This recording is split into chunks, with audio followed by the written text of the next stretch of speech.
G'day, welcome to our homestead here in northeastern Australia. We're trying to do as much as possible to be self-sufficient on a relatively small piece of land. We've got a lot of different varieties of fruit trees, we've got our own vegetables, herb garden, a lot of different varieties of animals from water buffalo to cows to ducks to chickens to goats, and we've also got a farm style cafe here. You can actually come and visit where we are here in this beautiful part of Australia. Make sure you're checking out the link in the description where to find it. If you do like seeing updates on how to be more self-sufficient on the land, subscribe to this channel to help share in this journey, and I want to give you a tour of where we're at coming into summer. This is Georgina. She's about, what would you be, Georgina? Maybe 6 weeks? 5 or 6 weeks old. She's the first miniature goat, first bubba that's been born here at the cafe.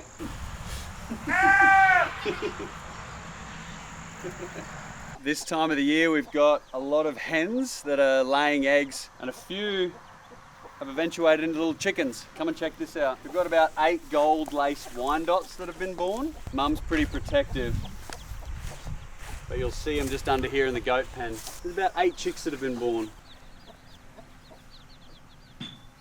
Yeah, everywhere we turn around there's more hens, more baby ducks, more chicks. Must be optimal conditions this time of the year for raising chickens. Are you right there? Are you right? 8:30 a.m. both Saturday and Sunday. Every weekend we've got animal feeding, so you can come and check out all the ducks and the chickens and the goats, meet baby Georgina. Quite often you'll see the cows and the buffaloes as well. 8:30 sharp every weekend, come and feed the animals. We've got quite a few baby mangosteens, the queen of fruits. Here in the nursery we've got some big approach grafted durians. We've got a few Malaysian and Thai varieties which will go in the ground in the next month when it starts raining a little bit more. King ferns, other tropical native fruits. Got a couple of big jackfruits, we've got a breadfruit, pulisans, we've got some rambutan marcots. If you are looking for any of this stock, we have limited supply, but we have a farmer's market this second Saturday of every month. So message the Pocket Cafe in Alaris, jump onto Instagram, or just follow that if you want details on when those events are on, because quite often we'll sell stock from the nursery at that farmer's market. But there's some pretty good stuff in here. Very excited to start planting soon. So this first row was planted 3.5 years ago. If you've been watching from the first couple of videos we've done here, you'll notice there's quite significant change in the growth. This has taken a lot of time, a lot of effort, a lot of maintaining. There's quite a lot of pests that come and eat the growth tips when they're young. If we get too much rain, the roots are at risk of rotting and phytophthora. But this is a seedling durian. Typically it's going to take sort of 6 to 10 years to get fruit. 6 if you're very lucky, 10 more realistically. But this is 3.5, and yeah, I reckon a couple of more years and we may stress it to try and throw flowers out. But that can't look any better. Like, that's looking pretty good. We've got a grafted durian here. This may take 4 or 5 years to get fruit. This is a grafted gumpun, which is a Thai variety. We were originally planting bananas and pawpaws, gingers, turmerics, chilies into cropping, but we're slowly taking out the bananas just because the root base takes a lot of the nutrients away from the durian. So we're now cutting these banana suckers out, or digging them out and feeding them to the goats, which they seem to love the diversity of food. This was originally a mangosteen row, which we were finding though they were very hard to grow and they were dying quite readily. But these mangosteens are looking good, the few that we have in. They're all from seed. They're a Borneo variety. There's supposedly 2, Thai and then Borneo. And you have to keep them shaded until they're about this big. And now they look after themselves, but the growth tips are very soft, very delicate. They're getting smashed by everything, all the insects and bugs. Yeah, another 5 years and we'll get some fruit. Behind me here is a row with jackfruit and champidak. This is a really big champidak that's just started to throw flowers at about 3 years old. It's getting smashed by one of the main pests we have called Rhyparita beetle. It's a little black insect. And I'll show you here, it's literally covered. They're fucking falling all over me. They're falling all over me. That's what they look like. Oh. And you can either spray insecticide on them and kills them. That's probably the most effective, but you also kill a lot of the beneficial insects, such as your praying mantis and other beneficial wasps. So that's the sort of damage they do, which on a bigger tree doesn't matter as much, but on the smaller ones it can be the difference of your tree surviving or not. So I'm just crushing them up, killing them. And this is one of the reasons why we've introduced having the Indian runner ducks in the orchard, because if there's any low-lying ones, they'll go through and eat them, but they won't pick and eat a lot of the vegetative growth, a lot of the leaves. They'll mainly eat the insects and nibble at it with the beaks. But yeah, it's hard to tell. Some trees just get smashed more than others by these insects. Over here though, something very exciting to share with you. The first big crop of jackfruit. You come under here, there's, that's still a really small tree, but we've got 1, 2, 3, 4, 5, 6, 7, 8, 9 and more coming fruit. Oh, 10, 11, there's 2 other huge fruit. To be honest, we probably should be thinning out some of the fruit, like take that off, but we're just gonna give it a hell of a lot more fertilizer and see if they fill out and amount to anything. But this is a really fantastic variety from mainland Malaysia, one of the main commercial varieties, but it is a seedling, so it means it may not be true to the mother. It could be a little bit better, could be a little bit worse. Hopefully it's a little bit better. And because it is a seedling and it's its own thing, it's its own particular variety of jackfruit, means we get to name it. So stay tuned, because when we pick it, we'll eat it, and if it's good, we'll name it.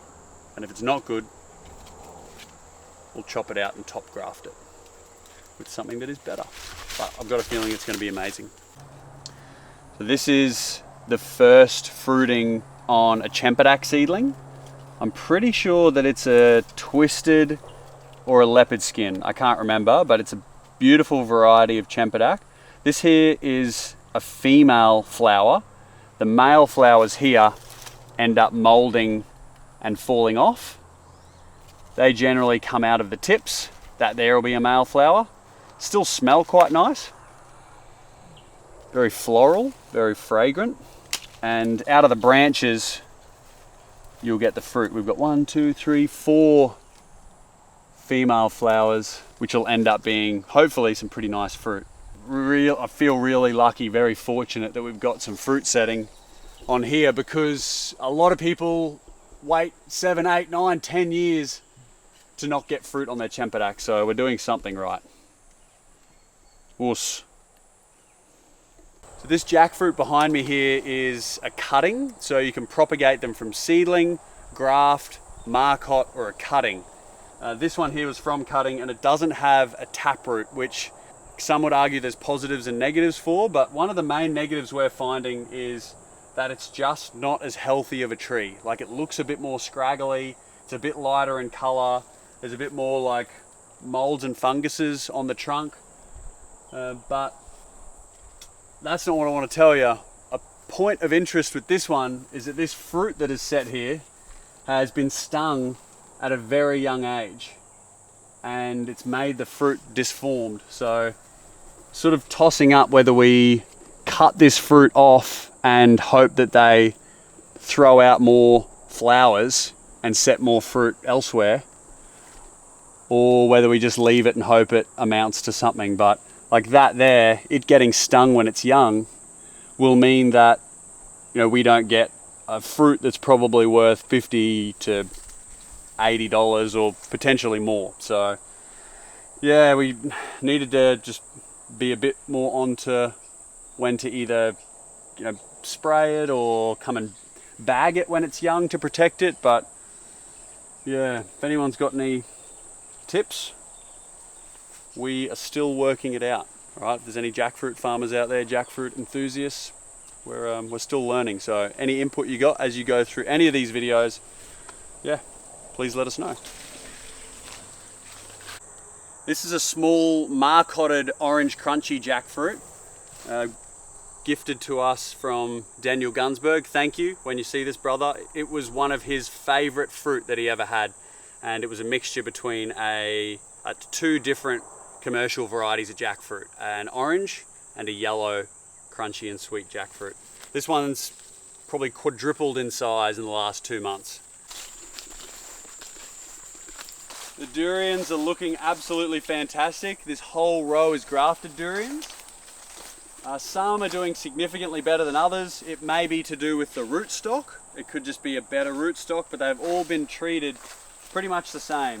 From fish frames to chicken shit to mulch to lime to gypsum to all the different micro and macro nutrients, a lot of different things, and different foliar fertilizers on the leaves.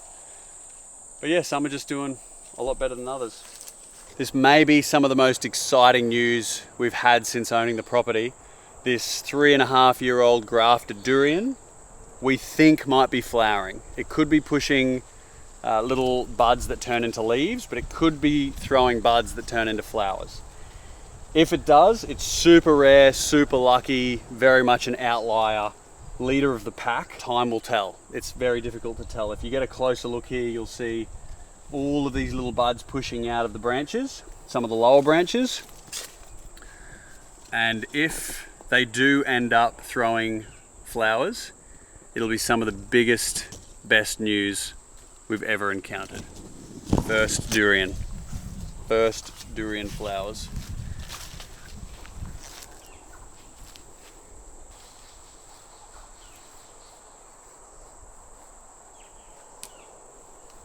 We'll see. Time will tell. Stay tuned. Big news. Very big news. This is one of 2 mangoes that we have planted here. It's a Thai variety, Namdok Mai. Pretty sure that's a Thai variety.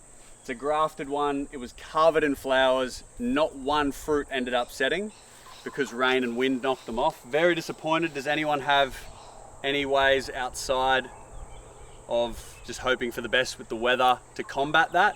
I'd love to know. It should be covered in fruit, but it's just not, which is a shame because I don't want to have to go buy mangoes. I'm going to show you now the veggie patch, but I'm going to let my brother Jack talk you through it because him and Eva have been leading the charge with creating our veggie and herb patch. Okay, so we've hatched lots of chickens and ducks this year. We hatch over winter because you've got a higher success rate of getting hens over roosters.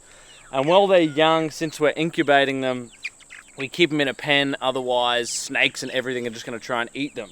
But we've been utilizing that pen and rotating it through the yard to fertilize trees and to clear spaces where we're going to put plants and garden beds. So we originally had them here and we moved them around over this patch for about a month until they ate all the grass down to dirt, fertilized it, and then we built hardwood garden beds around it. These are old cattle posts that came out of a set of cattle yards. So this timber's already 70, 80 years old and still solid as. Then we've got a garden mix, filled it, and I overfill garden beds just because they are gonna sink down. And then I've covered it in hay and manure from the goat pen. So when we clean out the goat house, I put it all on the veggie patch. So this patch is actually for next winter, which is, 8 months away when we're going to start planting. But you want to prepare your beds and start burying fish in them and fertilizing them and just building all the soil nutrients so that when you go to plant, it's going to be optimal and fantastic and ready to go. So this is next year's garden bed ready, as is this one. I've done the same thing here, but just put trellis up, and this is what's going to grow our tomatoes, our wing beans, snake beans, chocos, but mainly tomatoes. We love tomatoes. Behind me is was our winter garden bed. It's sort of looking a bit sad now. A lot of it has died off, but I'll show you what we still do have. So these are seedling tomatoes, lots of different heirloom varieties. I've just staked them up. Mainly tomatoes in this patch. I've planted chilies all through it. Chilies are really good for just keeping insects out, and we love lots of different varieties of chilies. So this is all beautiful basil. Stuff's eating it at the moment, but you sort of have to share anything that's good in the garden. We've got nice celery. We put this in a lot of our stocks and soups. Also really nice. This is a little zucchini, and you can see the little baby zucchinis coming on right here. Again, female and male flower. Planted some red pawpaws on the end here. We've got some lemongrass. In more vulnerable chilies, I put in pots just because they drain a bit better when summer comes around. We've got Sri Lankan banana chilies. They're beautiful, not too spicy. We've just put in white chocos. They're growing up here. We've got one more tomato left of the season of our big green heirloom tomatoes. We sell lots of heirloom seeds in the shop, but I try all of them just to see what works in this climate before we sell them. We've got lots of nasturtium flowers. These also came from seeds from the shop. These are just nice and peppery. They're good in salads. We put them on our cakes for displays, but they're an edible flower. Really nice as well. This was mainly the herb patch. So we had thyme, oregano, this is dill, this is coriander. But I'm letting it all go to seed now. So these are all the flowers, and then it'll go to seed. The coriander seeds we'll actually be able to harvest and use as a spice, but also we'll be saving these seeds for next year. And every year you do that, your seeds will climatize and evolve and adapt to this climate, this weather, this soil type. So over time we'll build more disease resistant and stronger plants for our climate here. So it's a long-term game, but all the old Europeans in Australia have banked seeds for 40, 50 years through family lines and found that you get longer seasons and better quality fruit. So that's our goal here.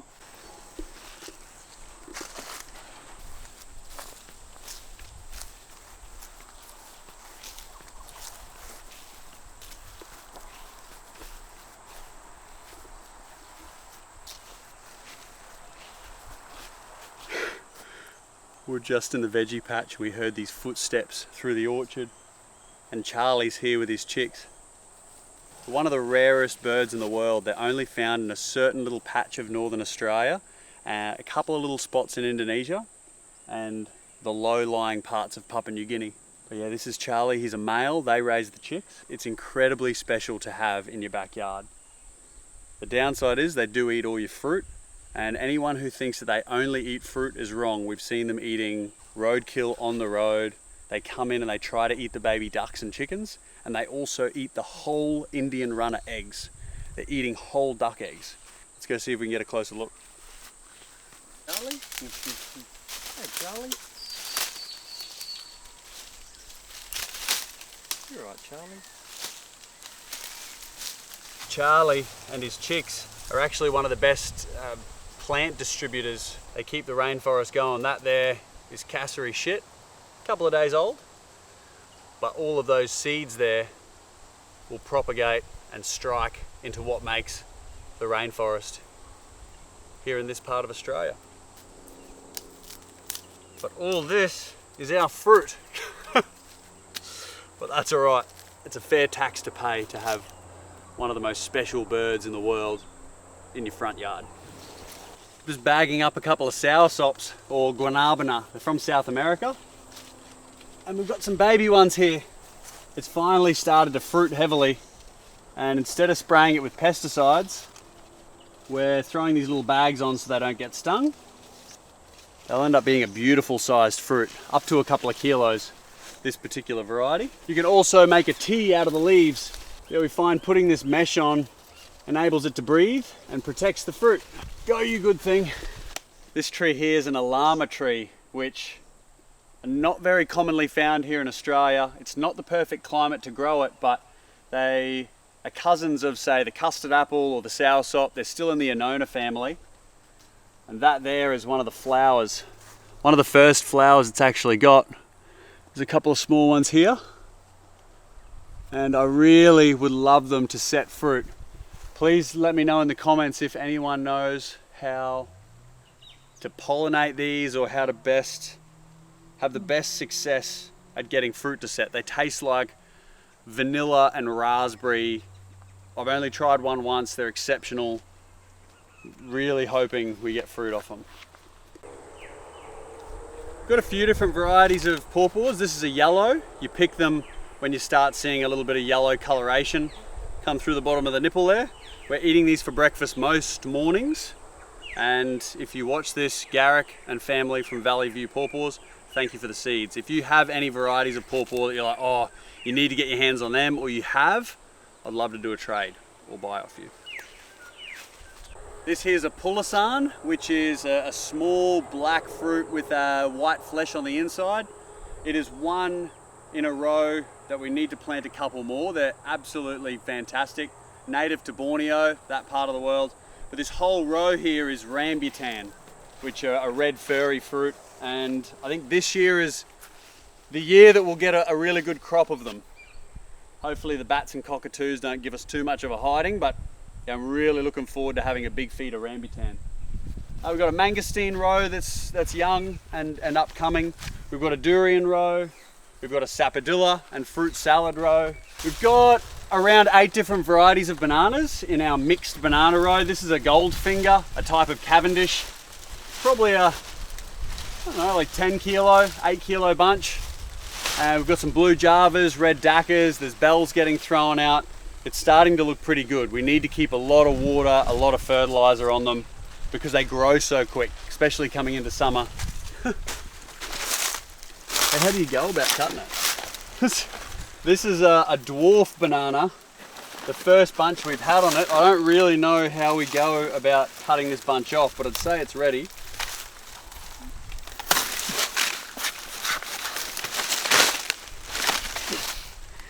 It's like a cannonball. It's like a ball of a bunch, probably 6 kilos. And what we do now is we'll hang that up by a rope in the shade of the shed off the ground so rats and everything can't eat it. And that'll naturally ripen over the next couple of weeks. Stay tuned. First time we've ever tried these. Look like they're going to be sweet though.